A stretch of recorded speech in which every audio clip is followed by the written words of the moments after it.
And thanks to Sakamoto Ryoma, we in Japan get to experience a democratic society. Like I said, a father of modern Japan.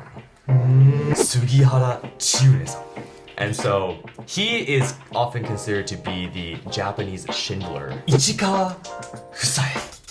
今日は歴史を変えた日本の英雄について話してみるよ。Let's find out!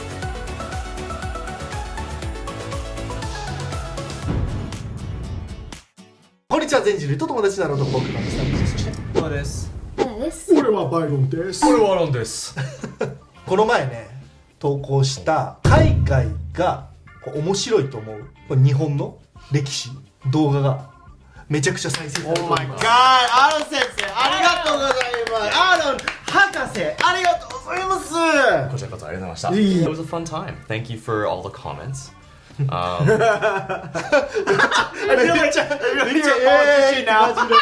had a wonderful time. It was great. It was awesome. みんなの得意なことをどんどん動画にしていこうよということで、アーロンはね歴史の専攻で大学院卒業してるくらい、歴史ラブなアーロンですから、今日もねそんなアーロンに歴史のことを学ぼうということで、今日のテーマは歴史を変えた日本の英雄について。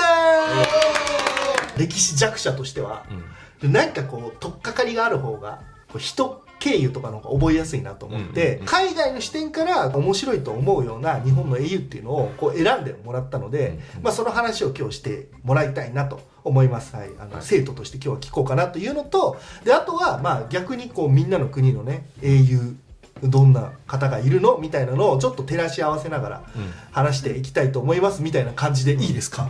はい、英雄お願いします。GU ね。ユニクロの姉妹ストア。姉妹ストア。難しい日本語知っとんな。I guess, yeah, the topic is like historical figures that changed the course of Japanese history, right? And so I didn't study Japanese history in graduate school, but I think the methods, the historical methods, and the way that you think about history can apply no matter what field of history it is.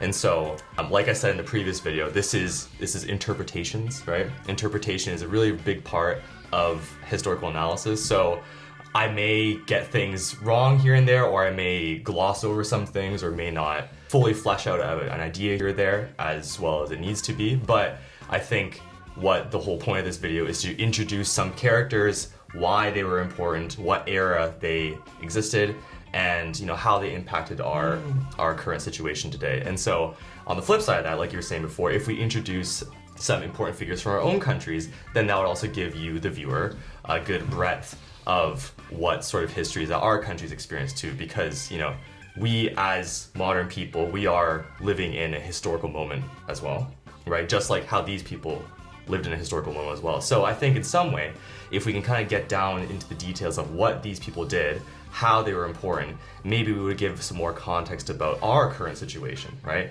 How we are currently living in a historical moment, and how our situation is affecting our lives as well. So without further ado, I guess we should start. Yes, we should. And then Aaron will start his own Nihon Rekishi Netflix series right after this video is released. そうね、間違いとかね、もちろんあると思う。僕 YouTuber なんで歴史家じゃないから、その時は優しくコメント欄で教えてください。強く言われると心折れてやめちゃうかもしれないから。But if you do leave a comment, Aaron will read it. I will read it, and I will downvote it. Yes. それでは行ってみましょう。1人目、坂本龍馬。Wow, what これ a はもうさ start. すがに僕も聞いたことあります。 Right, What a start. 知ってる？知ってる？鹿児島でしょ。 You think of us, Saigo Takamori, right? あ、違った。I brought four Japanese people to discuss today, and the first one being Sakamoto Ryoma, and I think he is kind of the quote-unquote father of modern Japan. Would you say? Would you agree? そのイメージあるかもね。なんか時代が変わる時のね。So yeah, Sakamoto Ryoma, what can be said? So basically, give a quick rundown of his stats. He was born in 1836 in Tosa, which is modern-day Kochi, which I like because he's a Shikoku guy. and I like Shikoku, okay? 四国バイアス。四国バイアス. Yeah, 四国に住んでたから。So yo. Yeah, I lived in Kagawa. So anyway, Sakamoto Ryoma, born in 1836 in now Kochi.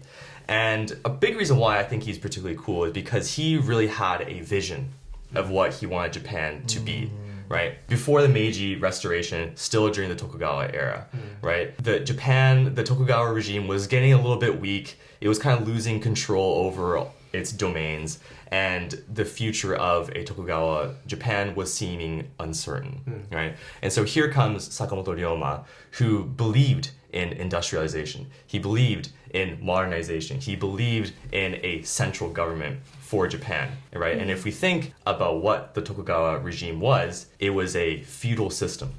Are you ご存知ですか? Feudalism. Feudal, feudalism. ごめんなさい、わかんないです。 Okay. I played Age of Empires to know what Nice. feudal is. Okay. So feudalism happened in basically everywhere in the medieval world, right? But mostly is often associated with Europe, right? Medieval Europe. Feudalism was a system that is very much different to the type of system of government that we experience today in the United States, Europe, and in Japan.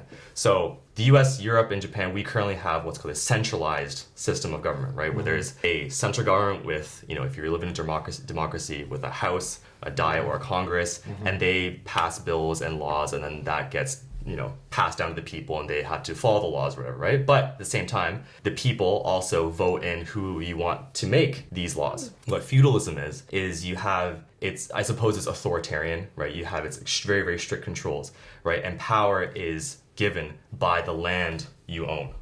Okay, so if you imagine like a pyramid of sorts, right? You have the king or the emperor at the very top. It can be a queen or an empress as well. But you have a leader at the very, very top, right? And then in feudalism, each province or each domain is controlled by a lord, or in Japan's case, a daimyo, right? And those realms are controlled by the daimyo, and those daimyo each have a group of knights, or in Japan's case, a retinue of samurai. So basically the setting of Monty Python, right? Yeah, basically. Okay. Yeah. Monty Python. Yeah. So you have samurai or knights that's the military enforcement, and then you have the peasants who basically work the land to generate revenue for the lords, who then generate revenue for the king, right? And so the peasants basically have to work for your local lord. They don't really have much connection to the king. I mean, they do, I suppose, by extension of the daimyo or the local lord, but their reality is basically very much tied to the land on which they work and they live, right? If you compare that to the United States or current day Japan or Europe, you as a citizen of the United States can go anywhere you want. You're a free person. You're not bound to the land on which you live and work, right? So you can go anywhere you want. So Japan, when Sakamoto Ryoma was born, was a feudal structure. The Tokugawa system was a feudal structure, right? And so when Sakamoto Ryoma wanted to become a political figure, I suppose, he had to be released from his domain, right? And if you were to kateni go by on his own like that, that would be a very bad thing to do. So Betrayal. yeah. So the thing that I find really cool about Sakamoto Ryoma is, like, I guess he was a samurai. He was of samurai status, but he doesn't necessarily believe in violent revolution to topple the Tokugawa regime, right? He basically paved the way or set the context for a peaceful turnover back to the imperial system. So compared to like the Sengoku Jidai, which was like very, very violent, very bloody, very unstable internal turmoil, like I said before, in the previous video, Sakamoto-san, his idea was that, we should have a peaceful transfer of power over to, or back to, the imperial system, to have the emperor back at the head of the country, because during the Tokugawa era, the emperor was still there, but he was there for mostly ceremonial purposes. He didn't really have much like political leverage, I suppose. The shogun was basically the guy who ruled everything. Like current Japan. Anyway, Sakamoto Ryoma has a really, really long story. He kind of brokered a peace deal between the Chosu and the Satsuma, Civil War, the conflict between those two domains. And him, along with Saiko Takamori, and then there's one other guy, I can't forget his name. But anyway, these three guys were kind of the first people to propose to the Tokugawa regime, maybe we should change this, right? Because the Tokugawa regime was having their control slip on Japan. So maybe we should install the Windows update. Yeah, maybe we should take the few hours to yeah. So long story short, I suppose like I said, he believed in the imperial system, and thanks to Sakamoto Ryoma, we in Japan get to experience a democratic society, free society where we have freedom of movement, we have free elections, we have many things that we can be thankful for thanks to this guy. Like I said, a father of modern Japan. We are no longer peasants, everybody. Can't we celebrate about that? You are not even from Japan. さっき言ってくれたフューダリズム、日本語で言うと封建制度なんよね。封建制度はこの時代西洋だったらあんまり一般的じゃもうなかった、なくなってたから、それを日本に持ち込んで国民の権利を上げるみたいなことをしてくれてるってことなんだ。Yeah, so because like with feudalism there is very strict hierarchy. There's class structures of there was like the upper class, like the daimyo, the lords, the landowners basically. Then there was the warrior class, so the knights and the samurai, and then there was everyone else, the serfs, the peasants, right? And these people basically, they weren't necessarily slaves in the same sense that you know, slavery happened in the United States, but they didn't have the same rights and privileges as everyone else. But thanks to our boy here, you know, it brought everyone up to kind of the same level, flattened the class a little bit. I mean, it wasn't that clean, obviously, but it flattened the social class a little bit, so everyone was more or less on the same playing field. So. そう聞いたら歴史楽しくなってきた。坂本龍馬さんが近代化、新しい政府体制を提案し、改革策をこう示したっていう、その改革策が千中八策、そう素晴らしいあるんだけど、これが素晴らしすぎたということで、今もう千中八策というお酒が売られております。面白いね。こういうのあったら次から居酒屋行った時に、あれ坂本龍馬さんのやつだ。What? Can we drink ippai to him, please? Pouring out In for the his boy, name. Yes. That's Sakamoto Ryoma. Hi. One last thing I want to say is that when Matthew Perry, when the Americans first arrived to Open the gate! when the barbarians came or whatever. Stop farming, Japan! Apparently he was quoted to have saying, "Revere the emperor and expel the barbarians." So, Nice. I thought this was really badass because like it kind of shows that he was like an ardent nationalist. He really believed in the imperial system, and he was a samurai, so he had responsibilities of like, you know, protection and stuff like that, right? But maybe in his mind, it was the emperor first. It always was the emperor first, right? And I think he believed that from the emperor emanated some sort of alienable rights and stuff like that. So I mean, maybe his political philosophy may be a bit different than that, but just based on this one quote, "Revere the emperor, expel the barbarians." Allegedly, this is what he said, based on the research that I did. So I think that's pretty cool. Yeah. I've never felt more like a barbarian in my life. Yeah. And so that's Sakamoto Ryoma. Thank you very much. Okay, so now let's introduce a person from Poru-chan. Yay! 時代を変えたマレーシアの偉人。So, おお、どなたですか？ Malaysia うん。 is a very young country. おお。 We don't have such a rich history like Japan. What go back to what 18th century, 16th century? No, we don't have that kind of history. So I can only tell you the history that happened quite maybe like 70, 80 years ago. That happened before the formation of Malaysia. So I want to introduce this person named Dato Onn bin Jaafar. He was one of the founding member of the current oldest political party in Malaysia, which that party helped to achieve the independence of Malaysia from the British. Nice. That's a big deal. Yeah. During that time, after the Japanese occupation of Malaysia, Stares at him. すごい声が大きい。 so he's trying to stop this kind of inflation that implied by the British government. He found these organizations and do a lot of talking with the British government and stuff like that. Yeah, eventually the Malayan unit had to stop, and the British also actually tried to, okay, so we can actually let you independent if you fulfill certain kind of criteria. So he was one of the person who led that movement. He got pissed off of his the party that he's founded policy, saying that because the party is even the name Malay is on it, so they are trying to defend only Malay ethnicity. So that group was there. So he kind of pissed off. He said, in the future of Malaysia, we cannot be only one race. We need to work together with other races.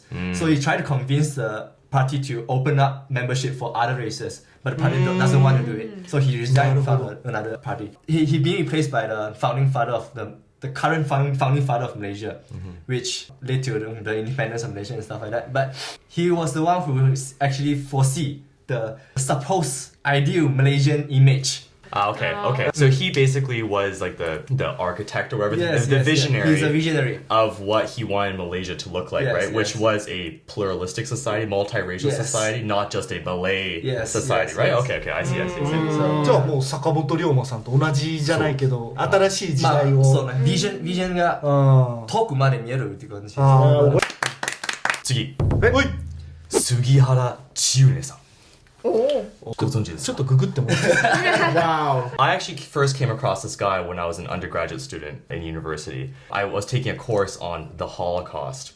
And I was doing it, but the final paper for the course, I decided to do a paper on Japanese reactions or Japanese attitudes towards Jews. Okay.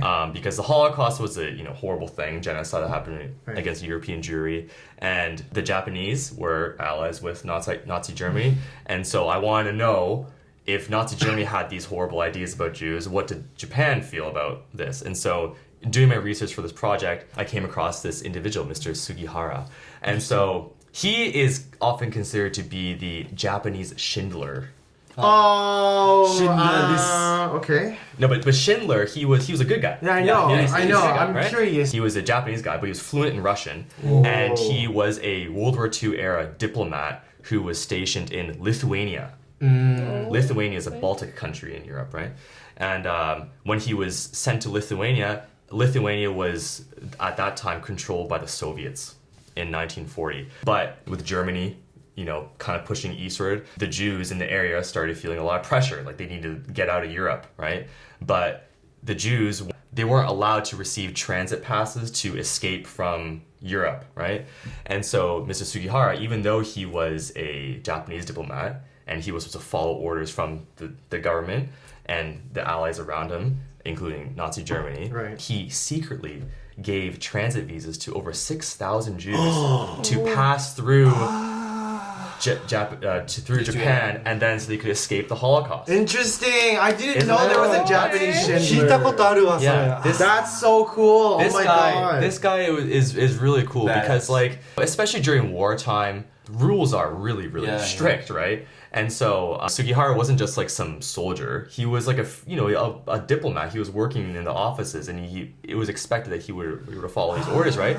But he was still human. He had a heart, if you want to call it that. And so he saw these Jews trying to flee their situation, and he apparently stayed up like all night, writing by hand these transit visas to give to these families so they could escape.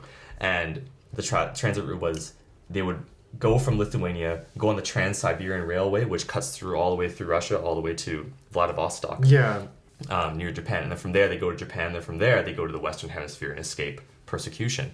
And yeah, I think like even though the Holocaust is just such a dark time in history, right? It's a very, very negative thing, especially taking this course I was taking was a summer course.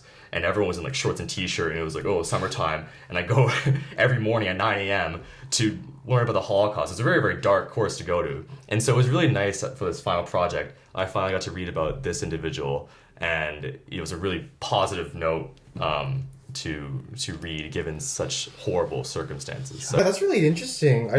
I would have never have known about this person if you didn't tell me about it, because I think that a lot of Americans, they just think that because Japan was roped in with Nazi Germany in World War II, it's just that, they definitely share the same brutality, right? But then there are saints amongst the whole, everything that was happening in World War II. And it's just very nice to know that that we're all human on the inside. And of course, this is something that everybody should be against, regardless of whether you are allies with Nazi Germany or not, right? So knowing that some person knew that this was totally wrong and used his power to get these Jews out of Nazi Germany, dude. What a freaking boss. 日本の外交官として行ってて、Yeah, yeah. 日本の命令に本当は従わないといけないけど、日本がそのビザ発行していいよなんて言うわけもないのに、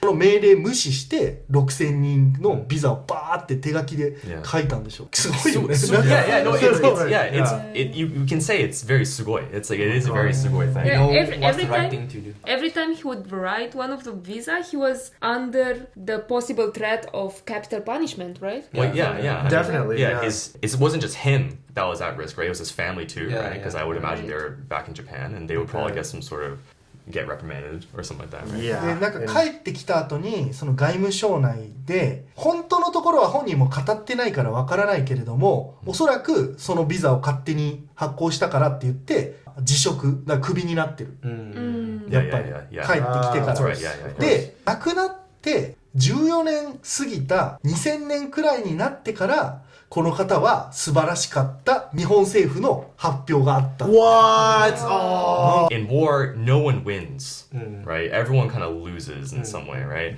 I mean, especially World War II. World War II is a very, very complicated, horrible thing to talk about. But out of all this mess, out of all this darkness, let's say, Mr. Sugihara was kind of like a beam of light that kind of broke through the clouds. And he actually did something really nice and saved thousands of people. So, good job. Good job. Sugihara no listo no eiga. I'm waiting. Yeah. Come on, directors. Yeah, I know what to do. Sugihara's listo. Sugihara's listo. I'm waiting. The Canadian person that I would like to introduce is Frederick Banting. Frederick Banting was the inventor of insulin. And insulin is an essential medicine to combat Ba-ba-bam. diabetes. Oh, no bio. And diabetes was like lethal to kids, right? Especially to children. And so Frederick Banting, he was actually a professor at my university for a No bit of way! time. Yeah. He won the Nobel Prize Nobel for Prize. his discovery of insulin, and he sold the patent for $1 just so he can make insulin widely available to everyone. So there you It's go. a deadly disease, Yeah, right? If it's you don't have terrible, yeah. insulin, then your body can't regulate what it needs in order to survive, right? And Yeah. People die if they can't Yeah. afford Oh, their yeah, it's insulin. terrible, yeah. Damn you, American healthcare. Yeah. 1ドル$1. なんで Because you wanted to make it widely available. いやそれはわかるけどさ、そんなんだってもううはじゃん、なんかよく言い方よくないけどさ But yeah, I mean, は he truly Humanitarian. believed in the power of this medicine, so yeah. いや Frederick Banting でした。 Great. Frederick Banting. 次 Oda Oda Nobunaga. Nobunaga. It's a bit of a change. I mean, I think I would get a lot of comments, but yo, why don't you talk about Oda Nobunaga, bro? If I didn't bring it up, so There we go. you gotta appease the crowd. What can be said about Nobunaga? Based on my research, he was kind of known for like three main things: his military innovation, his political cunningness, and his contributions to uniting Japan and kind of solving or fixing the warring states era, the Sengoku You mean he Jidai. was Zenjin no 友達, yeah. 友達や王になる男でしょ Yeah. I'm not a big military history guy, to be honest. And so I don't know a whole lot about this, but a few things that I thought were pretty cool when it comes to his military innovation was that he introduced guns into his army. And at the time, cavalry, like horseback, was like the main powerful weapon at the time, right? But based on what I read, the Battle of Nagashino, apparently there was like the rebel army, the army that he was fighting at the time, they had like a lot of cavalry that they were charging at Oda Nobunaga, but he had 3,000 people with guns, and they took turns in 1,000 volleys. So that 1,000 people would shoot, and then the next round would come up and 1,000 would shoot, while the other people were reloading, and so it was just a constant barrage of gunfire, and wiped them all out. You're And so- welcome. Yeah, it's 三段撃ちってやつだね It was to give time to reload while the Yeah. guns keep on going. right, yeah. With like bows and arrows, like they gotta kind of go up in an arc, right? But with a gun, it's like boom, go straight ahead. Man, poor horses, man. I guess at the time, borrowing things from overseas was, I would imagine, in some ways taboo or something, right? But the dude was like, nah, clearly these people overseas, the barbarians, as it were, they have some good technology, so I'm going to use it to my advantage and take out my opponents. So that's pretty cool. Good for him. He overthrew the Ashikaga shogunate, and which was kind of like the one shogunate that was dwindling in power and was causing a lot of problems. And so after he took that down, he installed his own puppet shogun, and then eventually created the context for his successors, Hideyoshi and Tokugawa to eventually actually unify Japan under a single shogunate and kind of end the constant turmoil and internal strife. Warring period. So one thing I thought was really cool about this was that the way he proposed to control things. So in a feudal system, each domain has a lord, right? And if a lord doesn't like the way the king is doing things, a group of lords can kind of band together and be like, we're going to take over. Oh, okay. Right? And so in order to kind of weaken each particular lord's influence, Oda Nobunaga like banned tolls. So for people traveling between roads, the daimyo would impose like a fee for people to pay to travel through their domain, right?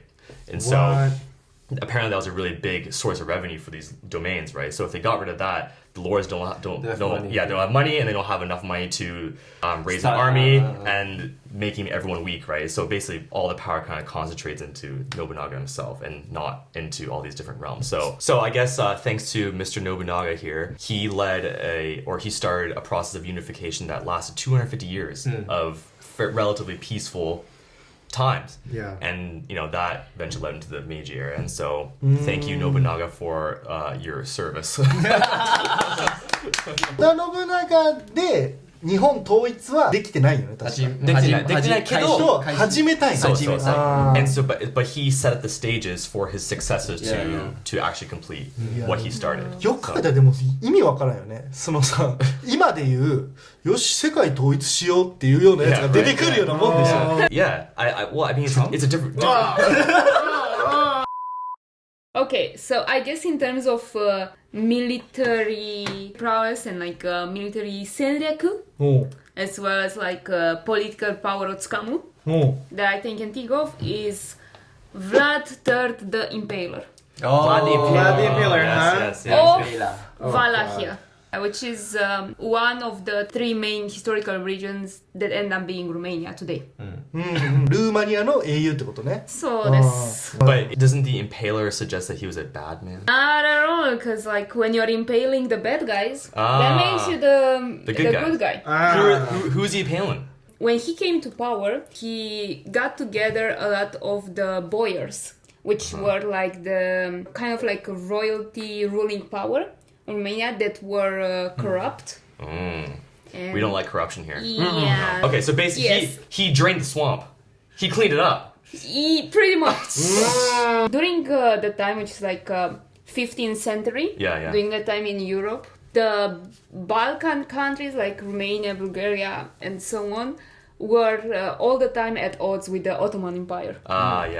What he did was impaled a lot of Ottomans as well. So even though he has a very sinister name, Vlad the Impaler, he is often celebrated by Romanians today, is that right? Yes. Would you say that? Okay. Every time there's like some political sentiment, like the corrupted politician, Romanians, when they go at a bar while they're drinking, they would be joking around, man, I wish Vlad Cepej would come back and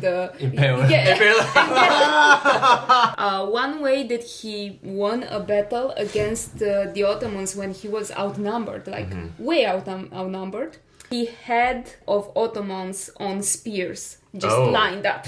Is that why he's the Impaler?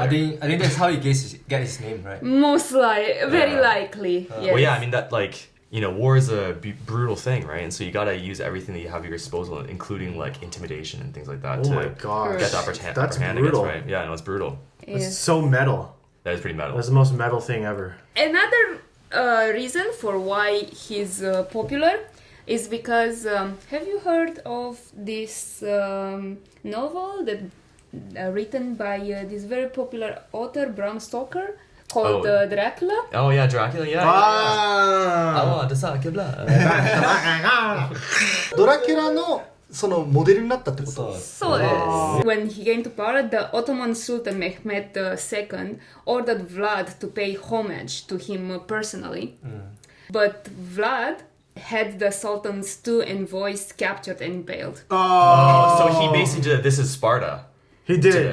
This is Romania. Yeah, he pretty much did that. This is Sparta! そう、ウィキペディアに書いてあるのは、その当時、その普通に串刺しっていうのはよくあったと。でも、ヴラドの特殊性は、貴族であっても反逆者だったら刺すっていう。 Yes, he was very strong against crimes. It's also said that during his reign, if someone was caught stealing, like pickpocketing, No. Cut off the hand. yes. He was a Hammurabi kind of guy, eye for an eye type of dude, eh? Yeah, very で much. 確かになんかその冷酷なところ織田信長さんのなんか感じと Yeah. 被るかも。ちょっと怖いからさん付けしようかな。Vlad the Impaler でした。はい。最後。Ichikawa Fusae. Oh. She was a leading feminist and one of the founders of the women's suffrage movement in Japan. And this wouldn't be a proper history list if it didn't include some discussion of women. And Good for you. Good job, Anna. So yeah, she was born in 1893 and then lived to 1981, nearly 100 years old. Yeah, she lived a long life. 98. So she was a school teacher, but eventually she became the first woman reporter for the Nagoya Shimbun. And she was a co-founder of the Shin Fujin Kyokai, the New Women's Association. And the NWA, the New Women's Association, was often credited for expanding, or kind of like the founding organization that kind of started the women's suffrage movement. And one of the biggest things that it did, it put pressure on the Japanese cabinet in 1922 to revise Article 5 of the Constitution, I guess, Public Peace Police Law in 1922. And that law prevented women from participating in public political discussion. What? So that's shockingly recent. Close your ears, honey. The men are talking. What the hell? Basically. So women weren't allowed to even participate in political discussion until 1922. But even at 1922, they were allowed to sit in, but they weren't necessarily allowed to speak. Yeah, their opinions weren't valued at all. The guys are speaking. You guys. Yeah. What the Yeah. 100年前そんな感じだったんだ。 Right, yeah, and like that in the span of greater history, that was yesterday basically. Yeah. Right? これ逆に海外とかは100年前ってどんな感じだったの？ I mean, the situation wasn't much better. Yeah. I mean, No. women didn't get the right to vote in Japan until much later. But in Canada, women got full suffrage in 1918. I Oh mean, my god! That's still the weird thing is like this is considered progressive. This date is considered early, right? 'Cause No! Canada, I mean, is a fairly progressive country, and they like to adopt things pretty early. But 1918 is still considered like early, but like that's way too late, you know. And Japan is in a totally different situation. I mean, to be fair, they're a completely different country. They developed under totally different cultural circumstances and so on, right? So I think it's in some way it's unfair for a Western perspective to impose our values onto Japan because they didn't develop in the same era background that we in the West have had. So from our perspective, that this public police law or whatever, it seems kind of crazy, but maybe to them at the time it was seen totally normal. Right? Yeah. But Ichikawa-san, a visionary, a leader, she went and studied in the United States in the 20s. And she went to link up with another leading feminist in the United States and learn about how the women's suffrage movement was going on in the United States. And then eventually she came back to Japan to kind of share what she learned. So women didn't fully get the right to vote in Japan until the 40s, until after the war, until the new post-war constitution was implemented. But even before that, though, the NWA and Ichikawa, they tried to implement a lot of things to get their name out there, and some things they said weren't so popular. I think they got a lot of received a lot of criticism, I suppose, right? One of the things I thought that was pretty funny, actually, was one of the things they proposed was to ban men with VD from getting married. So any men with like a venereal disease, VD, should be banned from getting married. Was their idea, yeah. But Ichikawa, despite some of the controversy that she and the NWA received, was elected to the Diet in Tokyo in 1953. Was re-elected twice and she served until 1971 until she didn't receive re-election. But then in 1974, when she was 81 years old, she was asked to run again, and she won her fourth term in the Diet, and then she was eventually re-elected again to the House of Councilors in 1980 with apparently the highest number of votes from the national constituency. So that actually women are 50% of the population, obviously. Yeah, and it's always baffling to me because whenever it comes this kind of right and race type of discussion, you'd put women together with like racial minorities and sexual minorities, and it's like, but women are not a minority. Yeah, they are literally half the population. In some countries, they are literally the majority even. Right. いい悪いとかじゃなくて国の違いだからね、今のこの日本も海外に比べたら男女平等みたいなところは少しまだ進んでないところあるのはあるじゃん、昔風当たり絶対めちゃくちゃ強かったと思うのよ、それを率先して100年前からもずっとやってるっていうのがすごいなっていう。And so like, you can start to kind of see a bit of a pattern, right? Oda Nobunaga kind of united the country together. Sakamoto Ryoma, he proposed a new system of government that gave constitutional rights to, at that time, I guess, certain men, right? Yeah. And then thanks to Ichikawa-san and the NWA, they expanded constitutional rights to basically everyone. And so one single person isn't in isolation. They don't exist in a vacuum. They are building on the history and the actions of the people in the past. And just like how we are going to do the same, right? We are living in the legacy of these people, and hopefully we're going to leave our mark in some way so people in future generations will also be able to experience the things that we lay the groundwork for. So there you go. Well said, man. Well said. Oh my gosh. Well, American equivalent. I mean, I chose a bunch of different people, and a lot of people will argue with me on this. But if we're going to the realm of influential women who have affected the course of history, we have none other than Rosa Parks, active in 1955 and 1956. So while Japan was fighting against whether a woman could participate in public discussions or not, America was fighting race. And this was about 70 years ago, I guess 50 years ago when I was studying it, right? But there's a woman named Rosa Parks, and the segregation that was happening in the US, you have a school meant for people who are white. Like Anna. Like Anna, right here. Imagine an America where you were separated by race.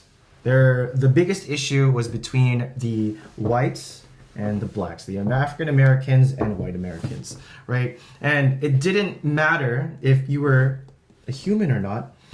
If you were black, you used the colored drinking fountain. You went to the colored school if you were African American. And you were not allowed to go to the white school, right? Because your skin was just a different color. But you can't help that. You were born like that. Yeah. You were born like that, but because your skin is different, they were forced to go to these separate areas, right? Yeah. And so, imagine public transportation.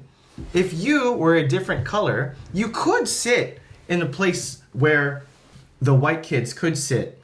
But if there was a white person to go on the bus and they asked you for your seat, you had to go to the colored area and where? The back of the bus, the most inconvenient area to get out of. Even though that kids like that in school, in public transport, that's not a place where you want to be all the time. So that's the kind of issues that we were facing in 1955. She took it upon herself to sit in the front, and a white man went on the bus, found it appalling. He's like, get out of that seat. And Rosa Parks, she said, no. No, she said no. She was one of the first people to go against the system that was controlling her. And it got so bad that this case went to court. It didn't go to local court. It went to the Supreme Court to figure out whether this was a justifiable action to just have a seat on the bus. Right. That's crazy. Is that not crazy? The thing, right? Yeah, and like at the time, right, they had like legal segregation, but they also had something called separate but equal. Yeah. Right? And so it basically justifying segregation, like, yo, yeah, they're segregated, they're separate, but they're still equal. They still have equal access to things and stuff like that, right? But then if you look further, you'll notice that the non-white schools had worse conditions. They didn't have this clean drinking water or whatever, and all these things started to pop up, right? Yeah, exactly. Yeah, they weren't given the same. It's not, you had the same like places, but were they actually a one-for-one copy? Yeah. No. So Rosa Parks, and then I think this case was also led by Martin Luther King Jr. He's another influential figure. I have a dream guy. Oh, I have a dream. It was a Browser versus Gale Supreme Court, and they determined segregation on buses is unconstitutional. It should be a regular human right to have a seat on the bus. And Rosa Parks was one of the pioneering figures to finally start that. But yeah, as Aaron said earlier, that's scary. For 1955? Yeah. Bro, like we know people who were born during 1955, including Fuji, you know? Like those are people who just lived there, man, you know? でも100年経ってないんだもんね全然ね。 Yeah, that's scary. Because of like the racial tensions at the time, she could get beaten, like violently beaten, or like even worse. Right, like corporal punishment was still a regular thing back then, right? And so they don't have to report it, right? It's like, oh, she's colored, so it doesn't even matter what she says. They're gonna believe my word over hers, right? And in a place where you have no power at all, like during the feudal age when you're like a peasant, that's basically what kind of standpoint that they were in, right? Yeah. And so to do that required an insane amount of yuki in order to do this. Totally. And so that's why she's written in every single American history book to exist, right? She's like probably like one of the most important Americans to have lived. And like if you think about why Obama was such a big deal. Obama, like a mere 150 years ago, people who looked like him would have been a slave. That's right. Like 150 years ago, they would have a status as they wouldn't have rights. They were property, which is an insane concept, right? And even before Obama became president in 2008, you know, what, 50 years ago before that, there was still segregation, right? And so, you know, like I said in the last video, it's easy to kind of think about history as like something that happened in the past but it's not related to who we are now. But, you know, these things are still in living memory. We have relatives that still live through some of this stuff, right? And so similar with Ichikawa-san, you know, I'm sure she inspired generations of women to stand up for their own rights. And, you know, I can be an active political member in my own society as well in Japan. And so just like Rosa Parks, Ichikawa-san, you know, they're kind of not one and the same, but they, you know, were inspirational for different reasons. So, that's right. Yeah. Nice. Thank you very much. Yeah. はい、ということで今日は歴史を変えた日本の英雄ということでね、先生にはいいろいろ教えていただきました。ありがとうございました。勉強になりました。楽しいです。歴史初めて楽しいと思ったかも。学校の先生のせいっていうこと？違う誤解、地位選択だったから日本国内だけの考えじゃなくて海外からのこの人がやってることってすごく価値があることだよねっていう新しい目線でのこの再発見とかで、逆に海外の英雄についてもこう普通に友達に教えてもらう感覚で話できてね、すごく勉強になったし楽しかったです。よかったです。ありがとうございました。Yeah, so what I want to hopefully do with this like series, if we're going to make this a series, I think I saw a few comments in the last video to like, please make this a series, is kind of just like slowly over time get a bit more involved or get into more deeper topics. So to start, it'd be kind of good just to, you know, do like important people, important eras, important events and so on. But if there's a particular era of history that you want to know more about or just hear about, I'm learning a lot myself just doing the research on my own. So I'd be happy to do that and continue to do this. So Aaron loves it.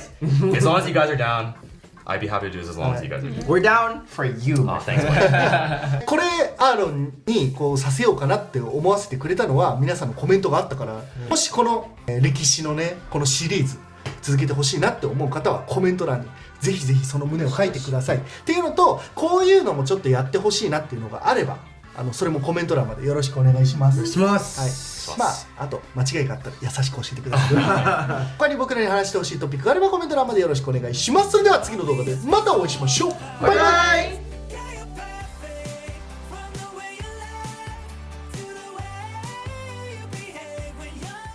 チャンネルと6お願いします。